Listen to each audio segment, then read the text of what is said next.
रोहतक की लगभग आधा दर्जन ट्रेडर्स यूनियन के व्यापारियों ने आज सरकार के खिलाफ विरोध जताना शुरू कर दिया है। ट्रेडर्स एसोसिएशन के प्रधान हेमंत बख्शी ने बताया कि व्यापारियों की हालत दिन प्रतिदिन खराब होती जा रही है, क्योंकि लगातार 2 साल से कोरोना महामारी और ऊपर से किसान आंदोलन, जिसके बाद व्यापारियों की आर्थिक स्थिति कमज़ोर होती जा रही है। उसके बाद भी देश की सरकार जीएसटी बढ़ाने की बात कर रही है, जिसको लेकर उन्होंने आज अपना विरोध जताया।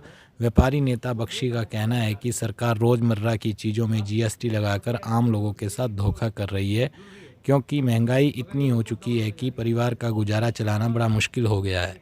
इसलिए वह सरकार से अपील करते हैं कि जीएसटी में ना तो वृद्धि करें और ना ही ज़रूरत की चीज़ों में जीएसटी लगाएं। अगर सरकार ऐसा करती है तो उनकी एसोसिएशन विरोध जताएगी और सरकार के खिलाफ आंदोलन करने को मजबूर होगी। 28% जीएसटी है, मोबाइल के ऊपर 28% जीएसटी, होम अप्लाइंसेस पे 28% जीएसटी। तो अगर ऐसी कोई 100 रुपए की चीज जो है वो बाजार के अंदर 100 और एंड ऑफ द डे एक आम नागरिक के ऊपर, एक आम व्यापारी के ऊपर, एक आम उद्योगपति के ऊपर इतना डे जो है वो चोरी की तरफ जाना शुरू हो जाएगा। सिस्टम जो है, नहीं तो आप देखिए जो व्यापारी है, आप देखिए कॉरपोरेशन का टैक्स व्यापारी भरता है। कौन सा ऐसा इलेक्ट्रॉनिक बिल्स हैं, कौन से ऐसे टैक्सेस या जो ये इस तरह का रेवेन्यू को जनरेट करने के लिए चीज़ें व्यापारी देता है, वो कौन देता है? उसके बाद अगर आप हमारे ऊपर इतना बोझ डालेंगे, किसी भी हद तक जाने के लिए तैयार है। क्या रणनीति? आज तो हम लोगों ने पहले एक सार्वजनिक, जिसमें हमारी एसोसिएशन शहर की मौजूद है बीच में, तो हम लोगों ने अपनी तरफ से तो उन्हें ढंग से मान लेते हैं, सहजता से मान लेते हैं, तो हमें दूसरा कोई रूप इख्तियार करने की जरूरत नहीं पड़ेगी। और अगर नहीं करेंगे तो फिर उसके बाद हम लोग आपस में मीटिंग करके अगला रूप निश्चित करेंगे। कर लेना। देखिए, अभी गवर्नमेंट की एक नई गाइडलाइन आई है, जिसके तहत आने वाली 1 तारीख से जो वस्तुएं बाज़ार में बिकती हैं, चाहे वो जूता है, चप्पल है, कपड़ा है, सोना है, इन सारी चीज़ों के ऊपर जीएसटी जो है वो बेतहाशा बढ़ाई जा रही है। आप एक छोटे आइटम से शुरू कीजिए कि जो हमारी ज्वेलरी है उसके ऊपर 3% से बढ़ाकर 5% करने जा रहे हैं ये लोग। मतलब हम लोगों ने किसी चीज़ को इंक्रीज़ होते देखा था 2, 4, 5% में, मगर ये ऑलमोस्ट डबल होने जा रही है।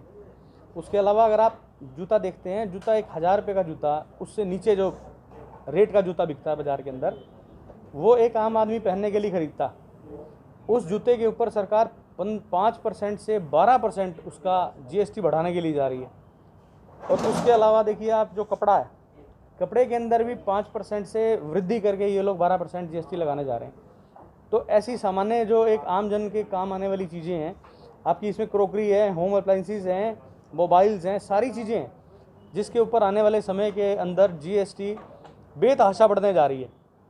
अब अगर हम लोग 100 रुपये की चीज़ को 28% जीएसटी है, मोबाइल के ऊपर 28% जीएसटी, होम अप्लाइंसेस पे 28% जीएसटी, तो अगर ऐसी कोई 100 रुपये की चीज़ जो है वो बाज़ार के अंदर 128 रुपये में बिकती है, या सरकार हमें देती है कि 128, सरकार अगर इस तरह से देती है, तो आप सोचिए कि हम लोग कस्टमर को किस भाव में उसको बेचेंगे। और एंड ऑफ द डे एक आम नागरिक के ऊपर, एक आम व्यापारी के ऊपर, एक आम उद्योगपति के ऊपर इस चीज़ का कितना बुरा असर पड़ेगा। और इससे हटके आप अगर टैक्सेस लगाएं तो उसको एक लिमिट में रखें।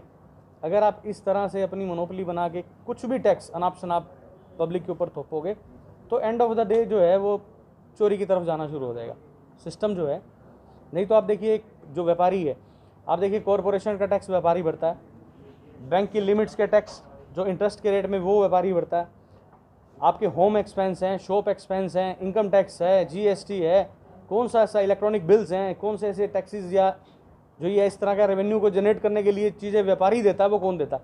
उसके बाद अगर आप हमारे ऊपर इतना बोझ डालेंगे, हमें प्रेशराइज करेंगे, तो ये चीज़ें फिर कहीं ना कहीं नुकसान देंगी। और इसे ख़त्म करने के लिए, इसके लिए लड़ने के लिए व्यापारी किसी भी हद तक जाने के लिए तैयार है।